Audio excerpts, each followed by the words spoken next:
Le monde dans lequel nous sommes est en profonde transformation. Disons que nous sommes de plus en plus de familles monoparentales, de personnes seules. Dans 20 ans d'aujourd'hui, 45% de la population française sera monoparentale ou personne seule. Nous sommes aussi dans des grandes zones urbaines. Il y a 7 ou 8 grandes zones urbaines en France. On ne peut pas non plus ne penser qu'à ces zones-là et ne pas s'occuper de ce que l'on appelle la France périphérique.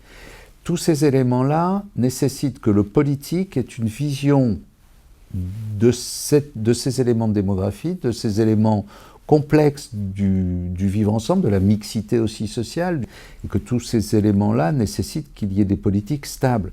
Un changement politique tous les 2 ans depuis 40 ans donne des errements tels que ceux que nous connaissons, c'est-à-dire au manque de logement. Quand il y en a, ils sont trop chers, et 85% de la population aujourd'hui ne peut pas s'acheter son logement.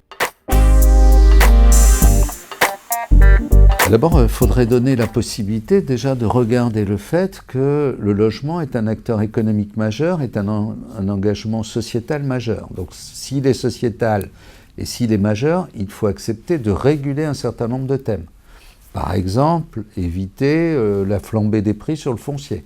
Mais par exemple aujourd'hui, contraindre dans les grandes zones urbaines à la densité.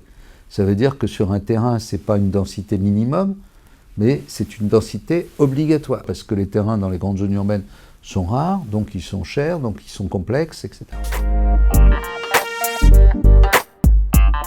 Tous ces éléments mis ensemble pour, demain matin, fabriquer la ville de demain nécessitent une mise à plat de l'ensemble du secteur, une régulation, certaines contraintes, mais aussi certaines pensées nouvelles de l'habiter ensemble, la colocation, le démembrement, la location, comme pour la voiture, la location-accession par exemple.